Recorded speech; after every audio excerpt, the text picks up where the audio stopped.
Shalom, shalom. Que Jésus-Christ bénisse notre vie encore en ce jour. Je suis là encore pour donner un autre enseignement à la gloire de Jésus-Christ de Nazareth. La Bible nous dit dans le livre de Osée 4, verset 6, que mon peuple périt parce qu'il manque la connaissance. Vous savez, frères et sœurs, la connaissance apporte la vie à un être humain. La connaissance apporte la paix. Ce matin, je vais vous parler d'un autre thème.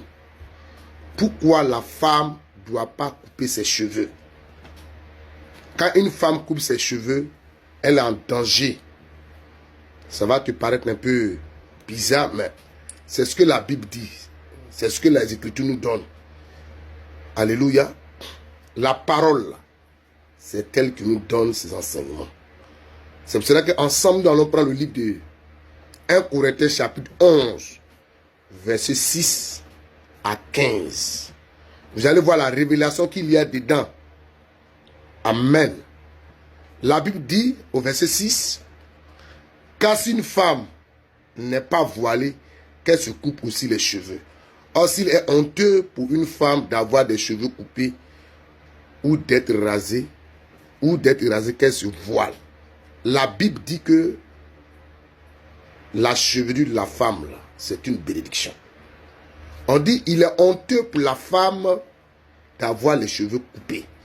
Et la Bible dit même que si ses cheveux sont coupés, qu'elle se rase. On n'a qu'à enlever en même temps. Parce que la chevelure de la femme, c'est une bénédiction. Alléluia. Quand vous descendez un peu, au verset 7, je vais lire tout. Le verset 7 ne nous concerne pas. L'homme ne doit pas se couvrir la tête, puisqu'il est l'image et la gloire de Dieu, tandis que la femme est la gloire de l'homme. En effet, l'homme n'est pas tiré de la femme, mais la femme a été tirée de l'homme. Et l'homme n'a pas été créé à cause de la femme, mais la femme a été créée à cause de l'homme. C'est pourquoi la femme, à cause des anges, vous voyez, on dit c'est pourquoi, à cause des anges, doit avoir sur la tête une marque de l'autorité dont elle dépend. Donc la chevelure de la femme, c'est une marque de l'autorité. Et la Bible dit à cause des anges. Tu vas me dire quel ange? Il y a les anges dessus. Et puis il y a les anges de Dieu. Les gens qui travaillent avec le Seigneur, qui ne sont pas rentrés dans la rébellion. Mais la Bible dit que pour la protection de la femme, elle doit porter des cheveux. Elle doit avoir des longs cheveux. C'est une autorité pour elle. Frère de ce quand une femme a des longs cheveux, pour qu'un sorcier ou un mystique l'attaque, ça sera compliqué. Parce qu'elle a une marque qu'on appelle l'autorité. Vous savez, l'autorité, c'est une puissance. L'autorité, c'est pas un jeu. Et la Bible dit que la femme, ses cheveux est une autorité. On dit toutefois dans le Seigneur, la femme est point sans l'homme, ni l'homme sans la femme. Car de même que la femme a été tirée de l'homme, de même l'homme existe par la femme. Et tout vient de Dieu. Jugez vous-même, en vous-même. Est-il convenable qu'une femme prie Dieu sans être voilée? La nature elle-même ne vous enseigne-t-elle pas que c'est une honte pour l'homme de porter des longs cheveux? Vous voyez, quand un homme porte des longs cheveux, c'est une honte.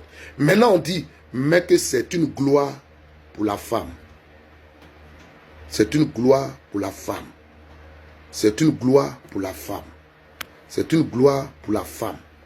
C'est une gloire pour la femme. Amen. C'est une bénédiction pour la femme. On dit, la femme là, ses cheveux, c'est une gloire. Voilà pourquoi quand tu vas dans le livre de Jean chapitre 12, verset 3, vous pouvez lire, la Bible qu'il y a une prostituée qui est allée vers Jésus-Christ de Nazareth. Dans son état de prostitution, elle va donner ce qui est meilleur. Tu me diras qu'elle a donné le parfum d'Arbat, mais le parfum d'Arbat a été créé par des humains. Elle a versé le parfum d'Arbat, mais ce qui est important, la Bible, elle prend ses